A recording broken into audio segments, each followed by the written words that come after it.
These are the 5 players to avoid in your upcoming drafts.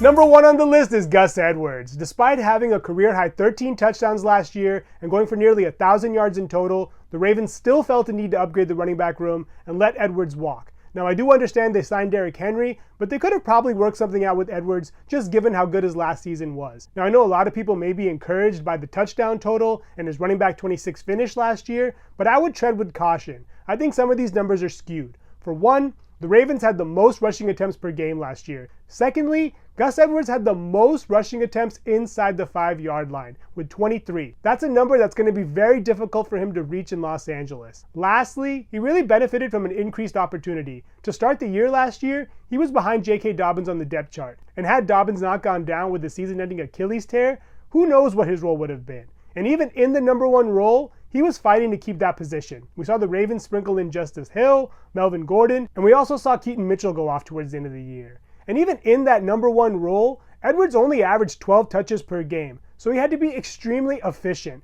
And while he may be the number 1 guy on the depth chart in Los Angeles, there's a lot of depth on this team. They also brought his previous running mate J.K. Dobbins over, they drafted Kamani Vidal, who should have a pretty sizable role, and they also have Hassan Haskins. Now, I know some people may also be encouraged by the fact that Greg Roman is the offensive coordinator of the Los Angeles Chargers, and we saw the effect he's had wherever he's gone. He was obviously the offensive coordinator for the Ravens for a long time, he also was with the Bills and the 49ers in the past, and all those teams had great rushing attacks. But he also had Lamar Jackson, and as much as I love Justin Herbert, he's not going to pose the same threat in the read option that Jackson did. I'd also add that Edwards is 29 years old and has missed an entire season due to an ACL, so he does carry some injury risk, and he doesn't have much of a role in the passing game. Last year, he had a career-high 12 receptions, so if you are going to draft him at all, it would have to be in standard leagues. He's currently being drafted around the 10th round, and at that spot, I would rather target someone like a Chase Brown or potentially a Tajay Spears if they're available. Number 2 on the list is Aaron Jones. I'm concerned about Aaron Jones for a number of reasons. For one, he turns 30 in season this year, and he's coming off of an injury-plagued season where he missed 6 games due to a hamstring. And that is actually kind of the norm. Throughout his career, he's dealt with both knee and hamstring injuries. He ended up finishing as the RB37 last year, and most of his production came in 5 games where he scored about 18 PPR points per contest, which almost puts him in the boomer bust category. And I think with this team loving to pass the ball as much as they do, his role is going to be smaller than a lot of people are expecting. Since Kevin O'Connell took over this team has been number 3 in the league in terms of team passing play percentage, throwing it around 63 to 64% of the time. To me, this team is going to continue to run through Justin Jefferson and TJ Hawkinson whenever he gets back into the lineup, and to a lesser degree, Jordan Addison. To make matters worse, I think Jones is actually going to face some competition. Ty Chandler came on towards the end of the year last year, and I think he'll get more touches than people are expecting. And also, this quarterback situation is questionable at best. They no longer have Kirk Cousins, J.J. McCarthy is lost for the year after suffering a knee injury, and they're going to be relying on Sam Darnold, who, given the sample size he's given us, doesn't inspire much confidence. Currently, Jones is being drafted in the 5th round,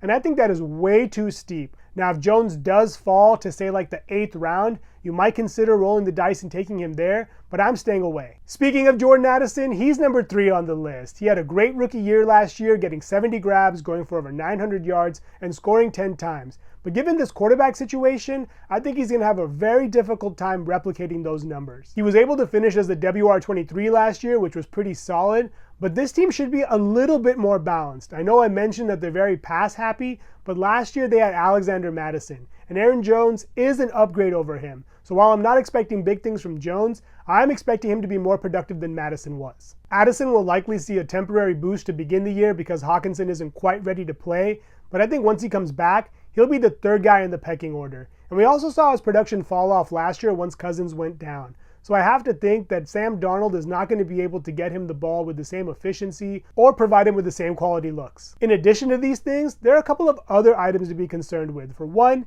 he suffered an ankle injury early on in August, which required him to be carted off the field after practice, and they've said it's not serious, but until we see him play, it'll be hard to know. Secondly, he did unfortunately have a DUI, and the discipline for that hasn't really been disclosed. He may or may not be suspended, and with that looming, that also makes me a bit nervous. He's currently being drafted in the 9th round, and at that spot, I would rather target someone like a Jameson Williams or a DeAndre Hopkins.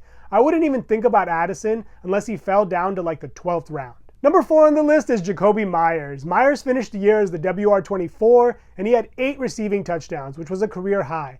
And I think it's going to be very difficult for him to replicate that. For one, the quarterback situation is pretty undesirable. Gardner Minshew has gotten the starting nod, and while he is competent, I think this team is going to rely on defense and running the ball to win games. This is further confirmed by the fact that Antonio Pierce brought in Luke Getsy to be the coordinator of the offense, and Getsy had the Bears in the top 3 in terms of rushing attempts per game during his 2 years as the coordinator over there. So in my mind, even if they're in some bad game scripts, they're not going to abandon the run. They also still have Davante Adams, who was pretty openly disgruntled last year, and I think this year they're going to try to rectify that. They're going to game plan for him and make sure he gets the ball early and often and feels like the number 1 option again. What complicates things more is the fact that the Raiders drafted Brock Bowers in the first round, who was an otherworld talent and could easily take over the number 2 pass catching role. They also still have Michael Mayers, who was taken in the second round last year, and this team could run 2 tight end sets pretty often.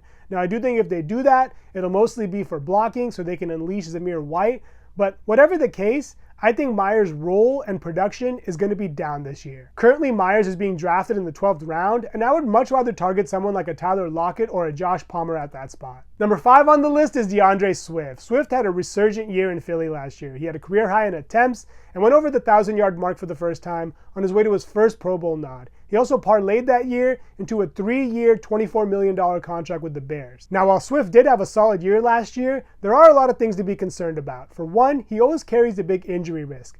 Last year was the first time he finished the season without missing a game due to injury. Next, I think this team is going to look a lot different this year with Shane Waldron being the new OC. Over the last 2 years, the Bears had the 3rd most rushing attempts per game, but all the moves they've made indicate they're going to be a pass-first team. For one, they obviously drafted Caleb Williams and Rome Odunze, but they also brought in Keenan Allen, Gerald Everett, and they re-signed DJ Moore. So it seems like they're going to make a concerted effort to put the ball in Caleb Williams' hands and rely on his arm to win games. But even if the Bears do have a lot of rushing attempts, that still doesn't inspire much confidence. We saw Matt Eberflus use a hot hand approach last year, and that could be the case again this year. We saw Khalil Herbert, Roschon Johnson, and even D'Onta Foreman be the guy last year, and he may use a similar approach this year. Currently, Swift is being drafted in the 5th round, and similar to Aaron Jones, I would much rather target a David Montgomery. In the event that Swift does fall to the 7th or 8th round, you may want to gamble and take a chance then, but I still don't think it's worth the risk. Those are the 5 players to avoid in your upcoming drafts. Thank you so much for watching. Please subscribe